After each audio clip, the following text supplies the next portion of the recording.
نحمده ونصلي على رسوله الكريم اما بعد فاعوذ بالله من الشيطان الرجيم بسم الله الرحمن الرحيم وما ارسلناك الا رحمة للعالمين صدق الله العلي العظيم۔ حضور صلی اللہ علیہ وسلم کائنات کے لیے، کائنات کے انسانوں کے لیے رحمت ہی رحمت ہے۔ کائنات میں حضور صلی اللہ علیہ وسلم تشریف لائے، اس وقت کائنات کے اندر، دنیا کے اندر طرح طرح کی بے حیائیاں، بدعات، خرافات، رسم و رواج، چور ڈکیتی، شراب نوشی، زنا، گویا کہ ہر طرح کی بری عادتیں لوگوں کے اندر تھی۔ ہر طرح کے بری عادات لوگ اپنا رہے تھے اور ان پر فخر کیا کرتے تھے۔ نبی علیہ الصلوۃ والسلام دنیا میں تشریف لائے تو دنیا کے لوگ بتوں کی، آگ کی اور سورج وغیرہ کی پوجا کیا کرتے تھے۔ ایک خدا کو چھوڑ کر ہزاروں معبودان باطلہ کو اپنا خدا مان رہے تھے۔ حتیٰ کہ کعبۃ اللہ کے صحن میں 360 بت رکھے ہوئے تھے، جن کو الگ الگ ناموں سے، الگ الگ مقصد کے لیے، الگ الگ حاجت کے لیے، الگ الگ طریقے سے پکارا جاتا تھا۔ کسی کا نام لات تھا، کسی کا نام غصہ تھا، کسی کا نام عبد تھا، لیکن قربان جائے محمد عربی صلی اللہ علیہ وسلم پر، وہ دنیا میں آئے تو انہوں نے اپنے کردار سے، اپنے اخلاق سے، اپنے افعال سے، دنیا سے ان تمام بے حیائیوں کو، ان تمام بری عادتوں کو لوگوں سے دور کر دیا اور لوگوں کو ہدایت کا راستہ دکھا دیا۔ حتیٰ کہ اللہ کا قرآن صاف اعلان کرتا ہے، من قبل لفی ضلال مبین، میرے پیغمبر کے آنے سے پہلے لوگ خودی گمراہی کے اندر مبتلا تھے۔ ذرا ذرا سی بات پر ایک دوسرے کو قتل کر ڈالتے تھے۔ ڈاکہ، زنا، چوری، غالب غلوج بہت زیادہ پھیلی ہوئی تھی۔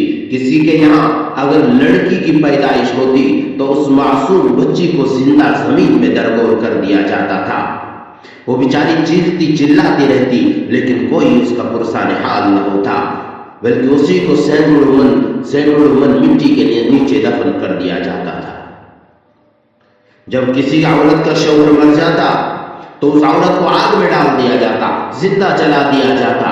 اس وقت کے لوگ شراب بہت زیادہ پیا کرتے تھے، حرام خوری کے اندر مبتلا تھے، گندی چیزیں کھایا کرتے تھے۔ گویا کہ دنیا کے اندر جتنی بری عادتیں، دنیا کے اندر جتنی برائیاں، دنیا کے اندر جتنی بری باتیں ہوتی ہے، سب کے سب ان لوگوں کے اندر موجود تھی۔ لیکن اللہ تبارک و تعالی نے ان کو بری باتوں سے روکنے کے لیے اپنا محبوب حضرت محمد عربی صلی اللہ علیہ وسلم نے مبعوث فرمایا، جن کے پیشن گوئی حضرت موسیٰ علیہ نبینا علیہ السلام نے دی۔ گویا کہ جتنے بھی پیغمبر علیہ السلام آئے، تورات کے اندر، زبور کے اندر، انجیل کے اندر اور قرآن کریم کے اندر، خود اللہ تبارک و تعالی نے اپنے نبی علیہ السلام کی بعثت کا تذکرہ کیا۔ حضرت موسیٰ علیہ السلام نے کیا۔ گویا کہ اس محبوب صلی اللہ علیہ وسلم کو اللہ تبارک و تعالی نے جب مبعوث فرمایا تو اس وقت لوگوں کی یہ حالت تھی کہ لوگ طرح طرح کی گمراہیوں کے اندر، بری عادتوں کے اندر، برے کاموں کے اندر مبتلا تھے۔ لیکن جب آپ صلی اللہ علیہ وسلم کو اللہ تبارک و تعالی نے مبعوث فرمایا، آپ دنیا میں تشریف لے آئے تو آپ نے آ کر دنیا کے لوگوں کو بتلایا، ایک اللہ میاں سے ڈرو، اس کا حکم مان لو، ورنہ اگر اللہ کی نافرمانی کر دو گے، اگر ایک اللہ کو چھوڑ کر آپ معبودان باطلہ کی پرستش کرو گے، اگر آپ لات و عزیٰ کی پوجا کرو گے، لات و عزیٰ کے سامنے جاؤ گے اور ان کے سامنے اپنے ماتھے کو ڈال دو گے، تو ایسا کرنا آپ کے لیے باعث نجات نہیں بلکہ آپ کے لیے ہلاکت کا سبب ہے، آپ کے لیے بربادی کا سبب ہے، آپ کے لیے نقصان دہ ہے۔ لہذا اللہ کے نبی علیہ السلام نے ایک اللہ کی دعوت دی، لوگوں ایک اللہ کو مانو، لا الہ الا اللہ پڑھو، کامیاب ہو جاؤ گے۔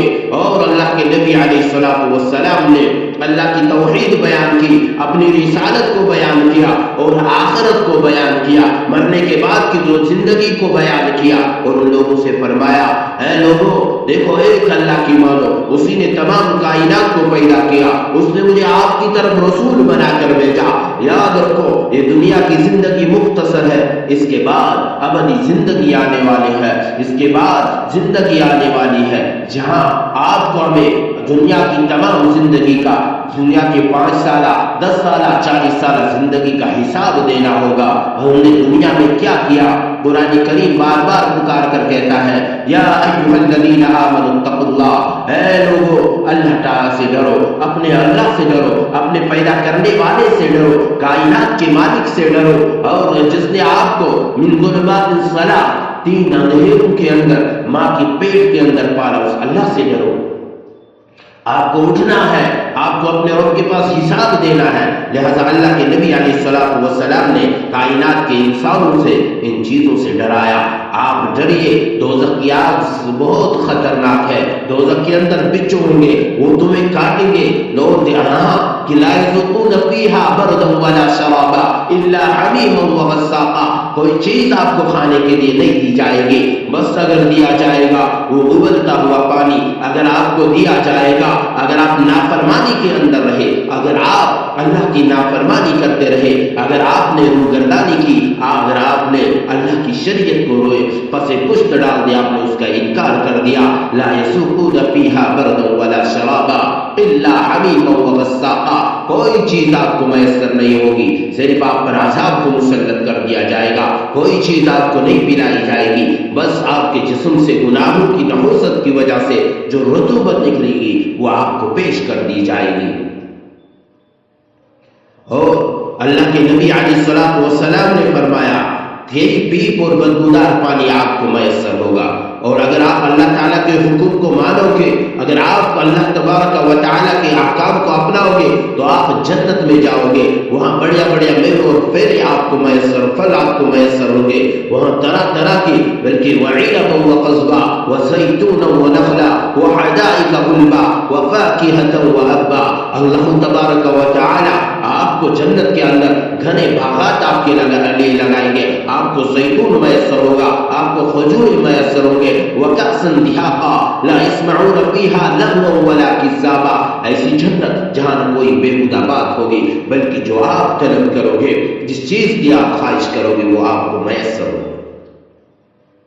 بلکہ اللہ کے نبی علیہ الصلوۃ والسلام نے سب لوگوں سے کہا دیکھو، چوری کرنا، ڈاکہ ڈالنا، گالی دینا، شراب پینا، جھوٹ بولنا، یہ سارے کے سارے بری عادتیں ہیں. اللہ نے ان سب چیزوں سے، ان سب عادتوں سے ناراض ہوتے ہیں. سب لوگوں نے اللہ کے بھیجے ہوئے پیغمبر صلی اللہ علیہ وسلم کی یہ باتیں سنی، بہت سے لوگوں نے ان پر عمل کیا اور وہ کامیاب ہوئے. قرآن کریم نے ان کو مزداق سنایا، رضی اللہ عنہم ورضوا عنہ، یعنی اللہ نے فرمایا میں ان سے راضی اور یہ مجھ سے راضی ہوئے، جنہیں ہم صحابہ کہتے ہیں.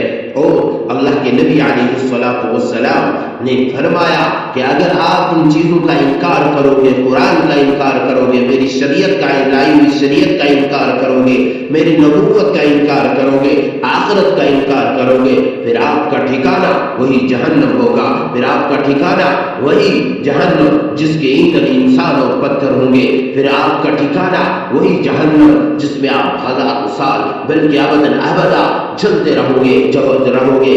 لہذا آخر میں ہمیں اس سے یہی بات معلوم ہوتی ہے کہ اللہ کے نبی علیہ الصلوۃ والسلام کائنات کے اندر تشریف لائے، اس لیے لائے کہ دنیا کے لوگ کامیاب اور کامران ہو جائے، اس لیے تشریف لائے تاکہ دنیا کے لوگ اللہ کو ماننے والے بن جائے، اس لیے تشریف لائے کہ اللہ کے بندے اللہ کو پہچانے، اس لیے تشریف لائے کہ اللہ کے بندے اللہ سے جڑ جائے.